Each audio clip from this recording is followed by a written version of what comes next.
وبرکاتہ الحمد للہ رب العالمین والصلاة والسلام علی رسولہ الکریم اما بعد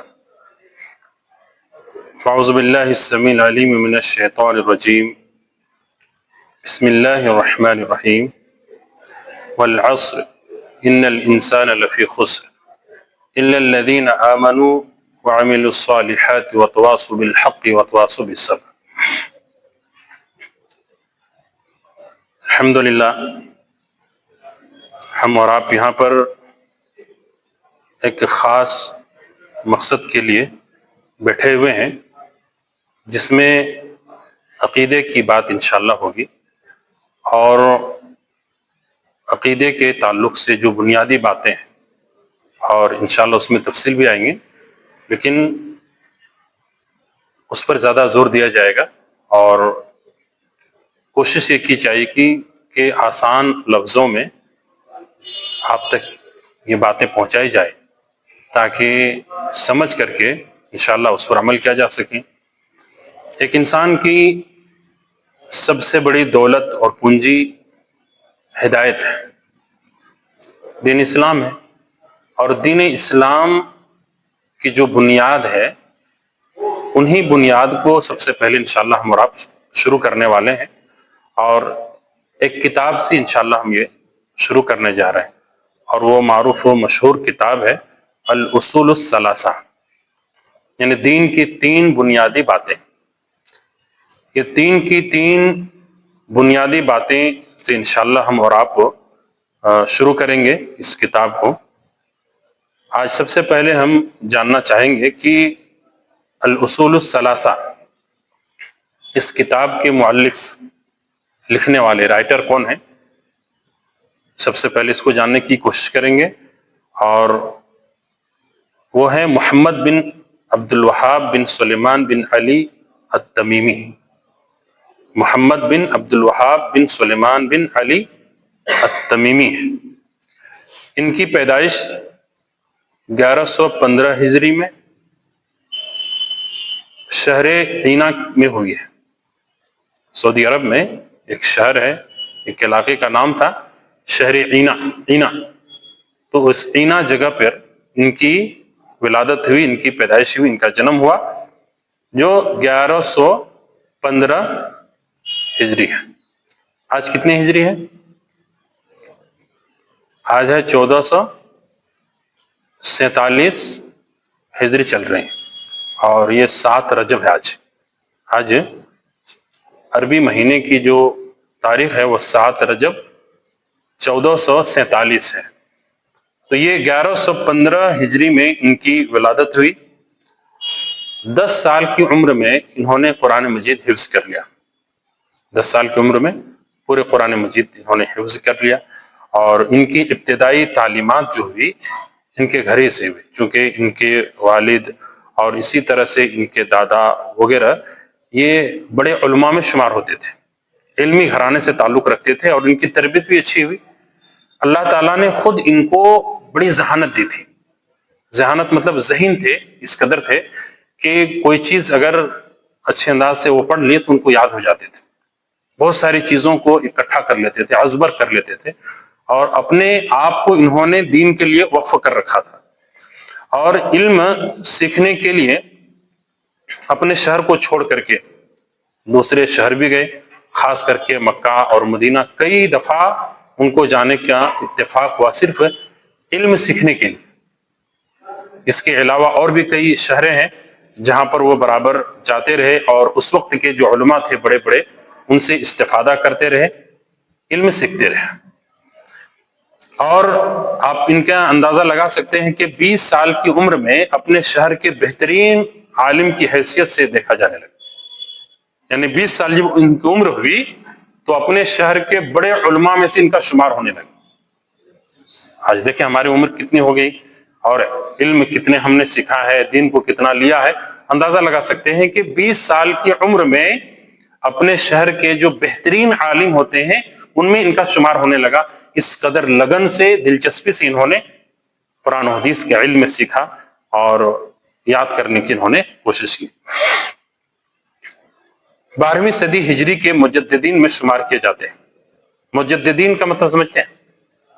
تجدید کرنے والے دین. اللہ کے نبی صلی اللہ علیہ وسلم ایک حدیث ہے کہ ہر 100 سال میں ایک ایسا شخص پیدا ہوں گے میری امت میں جو دین کو پھر سے یعنی اگر مٹنے لگے گا تو اس کو تازہ کریں گے، اور جو سنتیں یا جو اعمال ہیں لوگ چھوڑنے یا ترک کرنے یا مٹانے کی کوشش کریں گے، وہ بندہ ایسا آئے گا جو اللہ رب العالمین کے فضل و کرم سے اس دین کو زندہ کرے گا اور لوگوں کو اس پر ابھارے گا. تو یہ 12ویں صدی ہجری کے مجددین میں شمار کیے جاتے ہیں.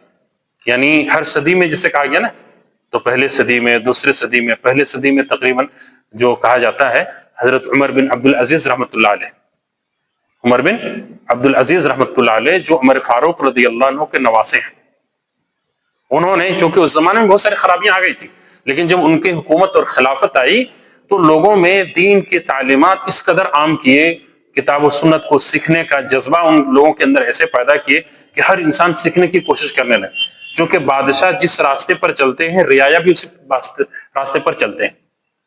بہت سارے بادشاہ اور خلیفہ گزرے ہیں، آپ دیکھیں گے ان کی تاریخ اٹھا کر کے کہ جو بادشاہ جن چیزوں میں دلچسپی رکھتے تھے ان کے رعایا بھی اسی میں دلچسپی رکھتے ہیں.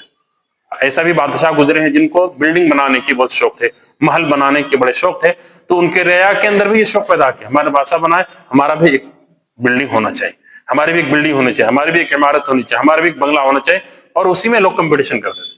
اگر کوئی شکار کرنے کے بہت شوقین تھے تو اس کے رعایا چاہنے والے بھی ان کے اندر بھی یہ بات آ جاتی کہ نہیں میں بھی شکار کروں گا اور ایک ہی مرتبہ میں نشانہ میرا نہیں چکنا چاہیے، اور میں کتنا ماہر بنتا ہوں. اگر گھوڑ سواری میں اگر وہ ماہر ہے تو اس کے رعایا بھی اسی راستے میں جاتے ہیں. اگر کھانے پینے کا شوق ہے تو اس میں، تو عمر بن عبد العزیز رحمۃ اللہ علیہ دین کو سیکھنے اور سکھانے کی بڑی دلچسپی تھی. اس لیے کہتے ہیں کہ ان کے دور خلافت میں لوگ پوچھا کرتے تھے ایک دوسرے کو، تو کہ آپ کو کتنے صورتیں یاد ہیں، قرآن مجید کی آپ کتنے صورتیں جانتے ہیں، وہ فلاں کتاب یا کتنے حدیثیں آپ کو یاد ہیں. اس طرح سے پوچھا کرتے کیونکہ یہ خود عالم ہے اور علم سیکھنے کی کوشش کر رہے ہیں، سکھانے کی کوشش کر رہے ہیں، تو عوام کے اندر بھی یہ باتیں آ گئی. تو یہ پہلی صدی کے مجددین میں عمر بن عبد العزیز رحمۃ اللہ علیہ. محمد بن عبد الوہاب رحمۃ اللہ علیہ کہہ رہے ہیں کہ یہ 12ویں صدی ہجری کے مجددین میں شمار کیے جاتے ہیں. مطلب ہے کہ 1200 جو ہجری، چونکہ 1115 میں ان کی پیدائش ہوئی، تو 1100 کے بعد جو چل رہا ہے 1 2 3 4 5 6 7 یہ 12ویں صدی میں، یعنی 1100 کے بعد کا جو وقفہ ہے نا 1200 کے درمیان کا، اس کو 12ویں صدی ہجری کہا جاتا ہے. ابھی انگریزی تاریخ جو ہم لوگ کو کتنی ہے، 21ویں صدی، 2025 چل رہے ہیں، ختم ہونے والے ہیں. تو عیسوی کے اعتبار سے یہ 21ویں صدی میں ہم لوگ جی رہے ہیں، اور ہجری کے اعتبار سے کس میں ہم لوگ ہیں، 15ویں صدی میں. 1447 ہے، 15ویں صدی چل رہا ہے. تو یہ 12ویں صدی ہجری کے مجددین میں شمار کیے جاتے ہیں، جنہوں نے پوری محنت اور جانفشانی کے ساتھ سرزمین حجاز میں اس وقت احیاء اسلام کے لیے کوشش کی جب سرزمین حجاز جاہلیت کے اندھیرے میں ڈوب چکی تھی، اور شرک و بدعت کی وجہ سے وہی کیفیت پیدا ہو چکی تھی جو رسول اللہ صلی اللہ علیہ وسلم کے زمانے میں تھی. یعنی ان کے دور میں ایسا معاملہ ہو گیا تھا کہ زمانے جاہلیت میں لوگ کس طرح سے بھٹکے ہوئے تھے، قرآن حدیث سے دور تھے، ادھر ادھر شرک کے اندر، بدعات کے اندر، حتیٰ کہ جو اس وقت کے مقدس قبریں تھیں. آج جنت البقیع کے نام سے جو مدینہ کے اندر جو قبرستان ہے، بقیع جنت حالانکہ وہ نام نہیں ہے، البقیع کہتے ہیں، بقیع قبرستان جو ہے، تو اس قبرستان میں صحابہ کرام کی قبریں، ان قبروں کے باقاعدہ نشاندہی ان لوگوں نے کر کے بڑی بڑی عمارتیں بنا کر کے رکھیں. آج بھی اگر کوئی پرانے فوٹو اگر آپ کو ملیں گے تو آپ کو نظر آئیں گے پورے قبرستان بلڈنگیں سے، مزاروں سے بھری ہوئے تھے، اور باقاعدہ وہاں لوگ جا کر کے لو لگاتے تھے، اپنے فریادیں رکھ رہے ہیں کہ فلاں ولی ہیں، فلاں بزرگ ہیں، اللہ کے خاص بندے ہیں، اللہ ان سے راضی ہو گئے تھے. اب انہیں کو پکارنا شروع کر دی. یعنی جس برائی کو یا جس شرک کو مٹانے کے لیے صحابہ کرام نے اپنی جان تک بھی قربان کر دیے، انہی کے نام میں لوگوں نے شرک شروع کر دی، بدعت شروع کر دی. تو محمد بن عبد الحجاز، محمد بن عبد الوہاب بن سلیمان التمیمی رحمۃ اللہ علیہ نے جا کر کے خوب محنت کی، مشقت کی، اور ان بدعات اور شرک کو انہوں نے دور کرنے کی کوشش کی. اور اس سلسلے میں کریں کہ تمیم، یہ چونکہ قبیلہ جو اس وقت کے حجاز کے جو بادشاہ تھے، خلیفہ تھے، ان کا نام ہے، حجاز کے جو امیر تھے عبد العزیز بن محمد بن سعود، محمد عبد العزیز بن محمد بن سعود اس وقت کے حاکم تھے وہاں کے، تو انہوں نے ان کا ساتھ دیا. یہ دونوں ان کے ہاتھ میں حکومت تھی، اور محمد بن عبد الوہاب بن سلیمان التمیمی کے ہاتھ میں قرآن و حدیث کا علم تھا. تو ان کو بہت سپورٹ ملا، اور انہوں نے پورا سپورٹ کے ساتھ دونوں نے مل کر کے الحمدللہ پورے حجاز سے مکہ مدینہ کے اندر جو شرک تھے اور جو قبروں کو باقاعدہ سجدہ گاہ بنانے کی لوگوں نے کوششیں کر رکھی تھی اور بہت سارے خرافات کام کی جاتی تھی، اس کو مٹائے گئے. حتیٰ کہ ان قبروں کو توڑ کر کے برابر کر دیا، اور آپ جائیں گے تو آج سب قبریں بالکل ویسے ہی اللہ کے نبی صلی اللہ علیہ وسلم کے زمانے میں تھی ویسے کر دی. اسی لیے محمد بن عبد الوہاب بن سلیمان التمیمی رحمۃ اللہ علیہ کو لوگ گالیاں دیتے ہیں. وہ لوگ جو قبروں کی پوجا کرتے ہیں اور پرستش کرتے ہیں، یا قبروں کو پکی بنانے کے جو قائل ہیں، یا درگاہ اور مزار بناتے ہیں، ایسے لوگ نہ جانے ان کو کیسے کیسے القاب سے پکارتے ہیں اور کہتے ہیں کہ مقدس اتنا مقدس قبریں تھی ان کو انہوں نے توڑ دیے فلاں کے، اس طرح کی گالی گلوچ کرتے ہیں. تو بہرحال انہوں نے ایک اچھا کام آ کر کے کیا اور اس خرافات کو انہوں نے ختم کی. یہ حضرت محمد بن عبد الوہاب بن سلیمان بن علی التمیمی، تمیمی مطلب ہے قبیلہ تمیم سے تعلق رکھنے والا. قبیلہ تمیم بہت سارے قبیلے تھے، قبیلہ اوس، قبیلہ خجرج، قبیلہ تمیم، اور اس طرح سے اور بھی قبیلے تھے، قریش. تو یہ تمام قبیلے تھے، ان قبیلوں میں سے ایک قبیلہ ہے تمیم کا. محمد بن عبد الوہاب یہ تمیم سے تعلق رکھنے والے تھے.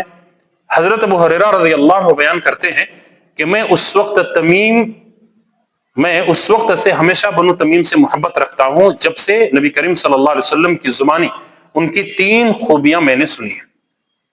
یعنی قبیلہ تمیم، یعنی پورا جو قبیلہ ہے، اس آدمی کے بارے میں اللہ کے نبی صلی اللہ علیہ وسلم نے 3 خوبیاں، یعنی ایک حدیث ہے بخاری کی حدیث ہے جس میں اللہ کے نبی صلی اللہ علیہ وسلم نے 3 فضیلتیں بیان کی ہے.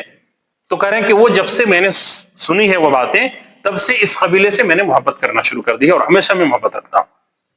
تو اللہ کے نبی صلی اللہ علیہ وسلم کے اس حدیث کی بنیاد پر بھی ہم اور آپ ایسے شخص سے محبت، اس قبیلے والوں سے محبت کرنا سمجھے کہ سنت ہے یا صحابہ کی سنت ہے.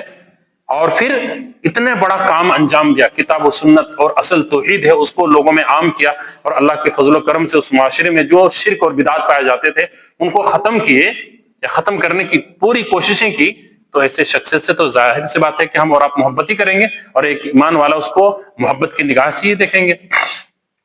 وہ 3 باتیں کیا تھی جو اللہ کے نبی صلی اللہ علیہ وسلم نے بیان فرمائی؟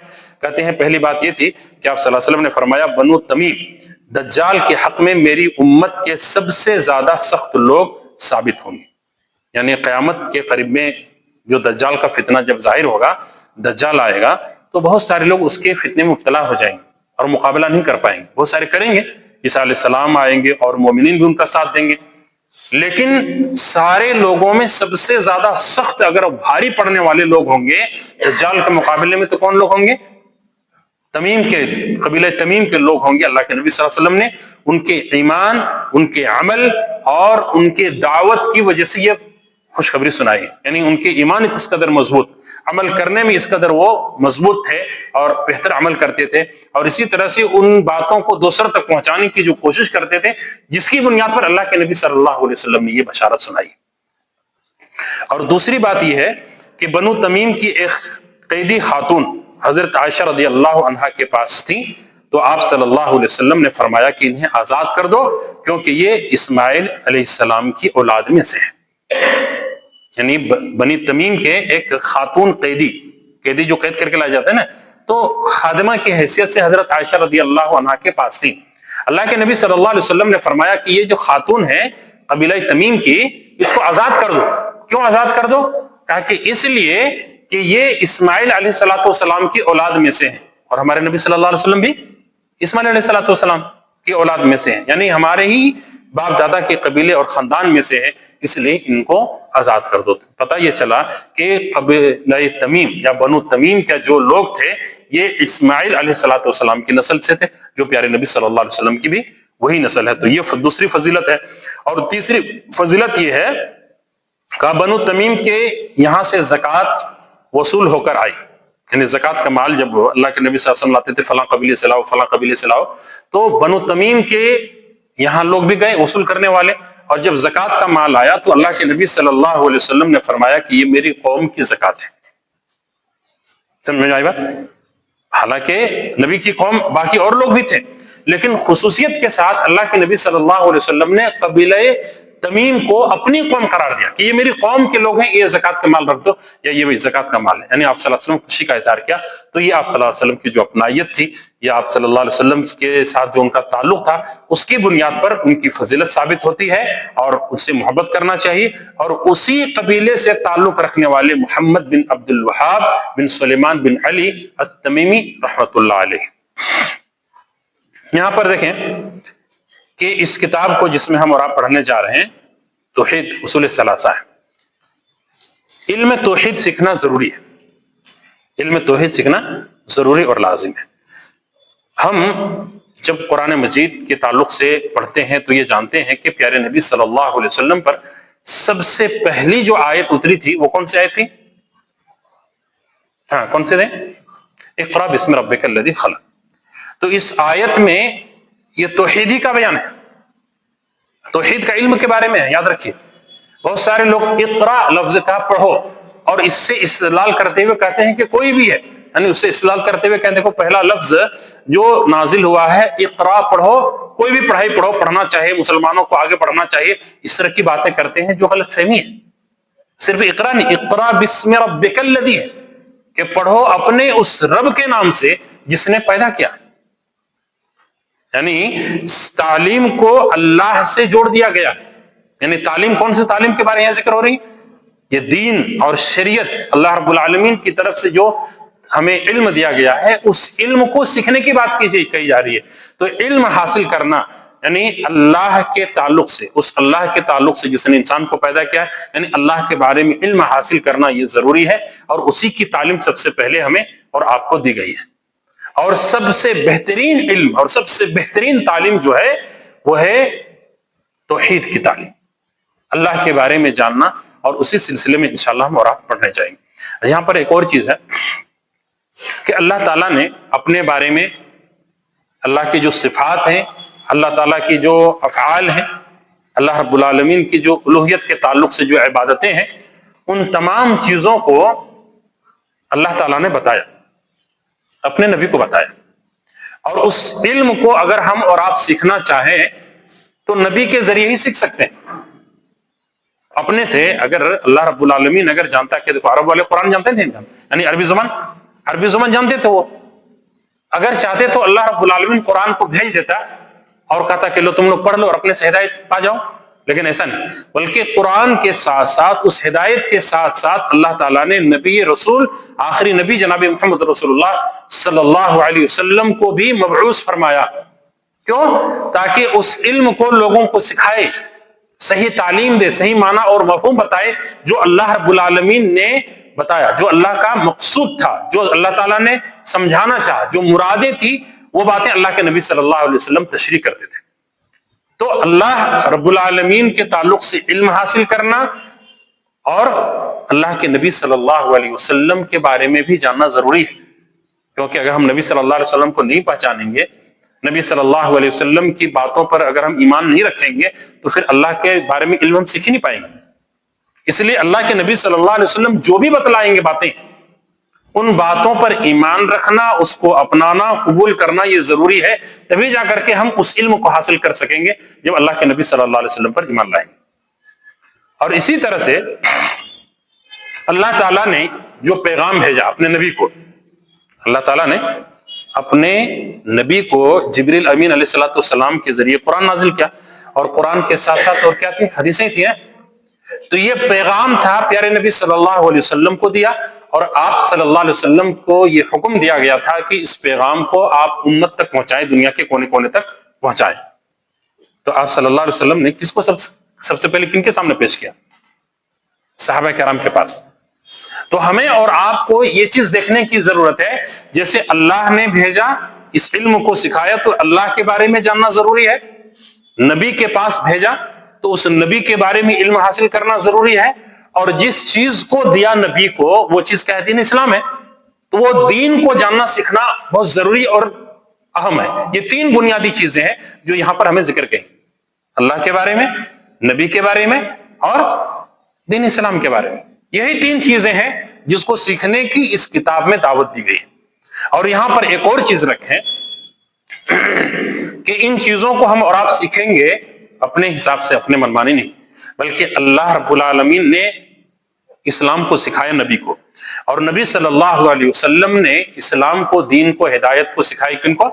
صحابہ کرام نے۔ اور صحابہ کرام نے وہی تعلیم اور وہی مفہوم جو اللہ کے نبی صلی اللہ علیہ وسلم نے سکھایا تھا کس کو بتائے؟ تابعین کو۔ تو اس کو ہم منہج صحابہ یا منہج سلف کہتے ہیں۔ تو ان کے حساب سے دین اور شریعت کو سیکھنا ضروری اور لازم ہے۔ آج اگر کوئی شخص دین میں اپنا دماغ استعمال کرے اور کہیں کہ نہیں اسلام سے مراد یہ ہے، یہ اس آیت کا معنی اور مفہوم یہ نکلتا ہے، اس آیت کا معنی یہ ہونا چاہیے، تو ہم اس کی بات نہیں مانیں گے۔ بات سمجھ میں آئی؟ کیونکہ اللہ نے جو پیغام دینا چاہا تھا اللہ کے نبی کو دیے نہیں دی۔ اللہ کے نبی اس پیغام کو سمجھ گئے، اس کی مراد کو، اور اللہ کے نبی صلی اللہ علیہ وسلم نے اللہ کی طرف سے جو تعلیم اور جو علم ملا تھا اللہ کے نبی سمجھ گئے تھے اس چیز کو، اور اللہ کے نبی صلی اللہ علیہ وسلم نے ہو بہو وہی پیغام صحابہ کرام کو سکھائے، اور صحابہ کرام نے وہ قرآن مجید کی وہی مفہوم، پیارے نبی صلی اللہ علیہ وسلم کی احادیثوں کی وہی مفہوم اپنے بعد والے شاگردوں کو تعلیم دی اور سکھائے تاکہ صحیح سے علم حاصل کر سکیں۔ تو ایک انسان اگر دین کو صحیح طور پر سمجھنا چاہتا ہے اور صحیح راستے پر رہنا چاہتا ہے تو اس کے لیے سب سے زیادہ ضروری ہے کہ علم کے جہاں سے شروع ہوا ہے وہاں تک جانے کی ضرورت ہے۔ علم میں اگر آپ بڑھوتری چاہتے ہیں، اپنے ایمان میں، تقوی میں، دینداری میں اگر انسان چاہتا ہے کہ مکمل ہو اور سیدھے راستے اور ہدایت پر رہے، تو اس کے لیے ضروری ہے کہ جہاں سے شروع ہوا ہے ادھر طرف جائیں، پیچھے طرف جائیں مڑ کر کے۔ ادھر جتنا ہم آگے بڑھیں گے دنیاوی اعتبار سے، دنیائی اعتبار سے اگر ترقی کرنا چاہتے ہیں تو پھر ہم آگے بڑھتے جائیں۔ ٹیکنالوجی، سائنٹسٹ لوگ ہیں، آپ ایک سے ایک ٹیکنالوجی نکل رہے ہیں اور نہ جانے کیا کیا دنیا کے اندر آ رہے ہیں، تو اس میں جائیں۔ لیکن دین سیکھنا ہو تو ادھر نہیں بلکہ پیچھے پلٹ کر کے جانا پڑے گا، کیونکہ سب سے بہترین علم اور سب سے اچھا علم صحابہ کرام کے پاس تھا جو اللہ کے نبی صلی اللہ علیہ وسلم نے تعلیم دی تھی، تو وہاں ہمیں جانے کی ضرورت۔ آج بہت سارے لوگ ہیں اور یہ کہتے ہیں کہ صحابہ کرام کی فہم کی کیا ضرورت ہے، قرآن ہمارے لیے تھے ہم بھی سمجھ سکتے ہیں، حدیث ہمارے لیے ہم بھی سمجھ سکتے ہیں۔ لیکن سمجھنے والی بات یہ ہے کہ اگر یہی بات ہوتی تو اللہ کے نبی صلی اللہ علیہ وسلم کو پھر نازل کرنے، مبعوث فرمانے کی کیا ضرورت تھی؟ کتاب دے دیتے، سب سمجھ لیتے، اللہ کے نبی صلی اللہ علیہ وسلم لکھوا دیتے، کہا کہ ٹھیک ہے تم لوگ کر لو۔ لیکن ایسا نہیں ہوا۔ آپ صلی اللہ علیہ وسلم نے خود عمل کر کے صحابہ کرام کو اس پر عمل کرنے کی تاکید پریکٹیکل طور پر اسلام کو پیش کیا دنیا کے سامنے، اور بتایا کہ اسلام اس چیز کا نام ہے، اور پھر پیش کیا ہمارے درمیان۔ تو اسی اسلام کو آج اپنانے کی ضرورت ہے۔ تو اس کتاب میں یہی تین چیزوں کا ذکر ہے، اصول ثلاثہ، اللہ کے بارے میں، نبی کے بارے میں اور اسلام کے بارے میں۔ اس چیز کو میں سیکھنے کی جا۔ یہاں پر ایک چیز دیکھیں، وجہ تالیف، یعنی اس کتاب کو لکھنے کی، تالیف مطلب ہوتا ہے لکھنا، ہے نا؟ تو لکھنے کی کیا سبب ہے، کیا وجہ رہی ہے؟ تو ایک تو وجہ یہ ہے کہ محمد بن عبد الوہاب بن سلیمان التمیمی رحمۃ اللہ علیہ نے اپنے معاشرے کے اندر جو خرابیاں دیکھیں، شرک و بدعات تھے، جاہلیت میں جو کام ہو رہے تھے اس زمانے میں ہونے لگے، اور بہت سارے لوگوں کو دیکھا کہ دین سے دور ہوتے جا رہے ہیں، تو ان کے من میں آیا کہ انسان کو صحیح عقیدے کی طرف متوجہ کیا جائے، لوگوں کو صحیح اسلام ہے اس کی طرف لایا جائے۔ اس کے لیے انہوں نے ایک مختصر کتاب لکھنے کی کوشش کی، اور ایسی کتاب کہ جس کتاب کے ذریعے وہ انسان پہلے ہی مرحلے میں قبر کے اندر کامیاب ہو جائے، کیونکہ وہ تین سوال ہی ہوں گے، اللہ کے بارے میں، نبی کے بارے میں، اسلام کے بارے میں۔ من ربک، تیرا رب کون ہے؟ ما دینک، تیرا دین کیا ہے؟ من نبیک، تیرا نبی کون ہے؟ یہ تین سوال ہوں گے، اور انہی تین سوالوں کے جواب کو محمد بن عبد الوہاب رحمۃ اللہ علیہ نے اس کتاب کے اندر لکھی۔ تو پہلا سبب تو یہ ہے، اور دوسرا سبب یا دوسری وجہ یہ ہے کہ حجاز کے جو امیر عبد العزیز بن محمد بن سعود نے کہہ رہے ہیں کہ محمد بن عبد الوہاب بن سلیمان رحمۃ اللہ علیہ سے مطالبہ کیا کہ ایک ایسی کتاب لکھیں جس کی بنیاد پر لوگوں کے عقیدے کی اصلاح کی جائے۔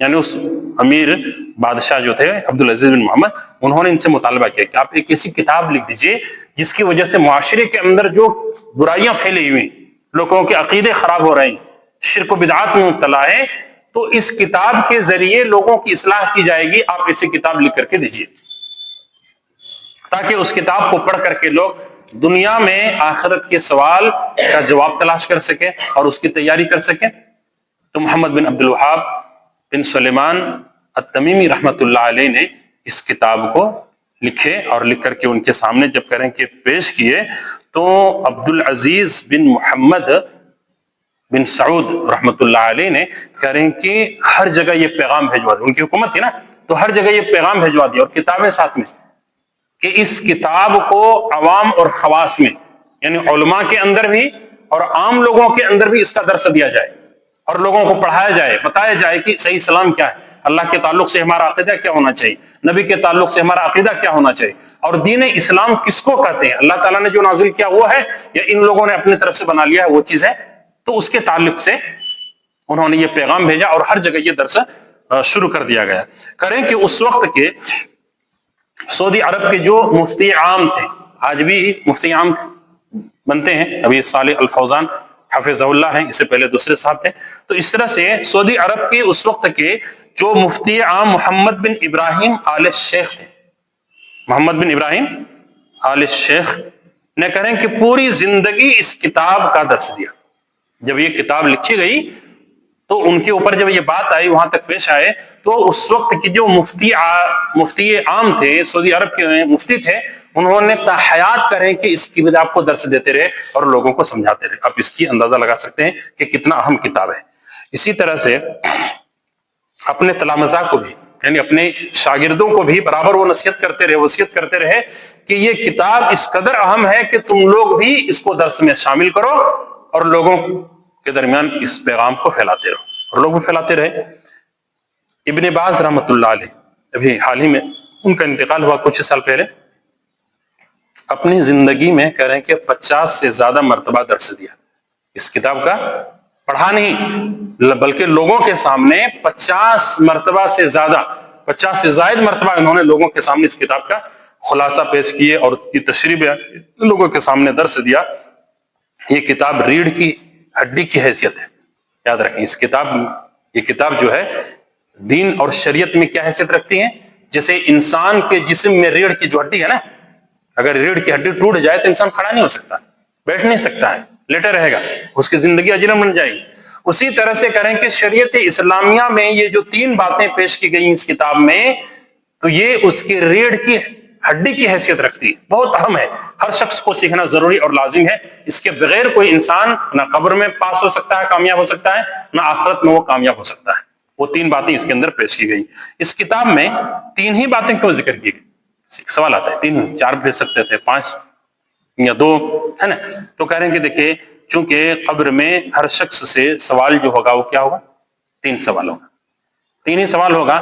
اس کے پیش نظر اور اسی سوال کے جواب دینے پر انسان کی کامیابی ہوگی یا انسان کامیاب ہوگا، اور اگر جواب نہ دے سکے تو پھر وہ انسان ناکام ہوگا، اور پھر اس کے ساتھ قبر ہی میں عذاب شروع ہو جائے گا۔ جو جواب دے دیں گے تو قبر ہی میں اللہ رب العالمین کی طرف سے آسانیاں اور عیش و عشرت کے سامان مہیا کر دیے جائیں گے، اور ان کی قبر جنت کے ٹکڑوں میں سے ٹکڑا بن جائے گا۔ لہذا محمد بن عبد الوہاب بن سلیمان بن علی التمیمی رحمۃ اللہ علیہ کی اس کتاب کی تالیف کرنے کا جو معاملہ ہے یا وجہ ہے، 3 باتیں ذکر کرنے کا یہ ہے کہ ایک انسان اگر یہ 3 بنیادی چیزیں سیکھ جائے تو انشاءاللہ اپنی دنیاوی زندگی کو بھی بہتر بنا سکتا ہے اور اخروی زندگی کو بھی بہتر بنا سکتا ہے۔ اس مقصد کے لیے اس کتاب کی تالیف کی گئی ہے۔ انشاءاللہ ہم اور آپ اس کتاب کو پڑھنے جا رہے ہیں، اور اگلے درس میں انشاءاللہ باقاعدہ اس کتاب کا ہم شروعات کریں گے۔ یہ چند باتیں اس کتاب کے سلسلے میں اور مؤلف کے سلسلے میں آپ کے سامنے رکھی گئی ہیں، تاکہ اس کتاب کی اہمیت بھی سمجھ میں آ جائے اور کس قدر ہمارے اور آپ کے لیے ان باتوں کو ازبر کرنا، یاد کرنا اور اس کے مطابق عمل کرنا ضروری ہو جاتا ہے۔ یہ تمام چیزیں ہمیں ثابت ہوتی ہیں۔ اللہ رب العالمین سے دعا ہے کہ بہرحال ہم تمام لوگوں کو دین اسلام کو صحیح طور پر سمجھنے، اس کے مطابق عمل کرنے کی اور اس کی تعلیمات کو دوسروں تک پہنچانے کی اللہ ہم سب کو توفیق نصیب عطا فرمائے۔ انشاءاللہ پھر ہم دوسرے درس میں ملیں گے۔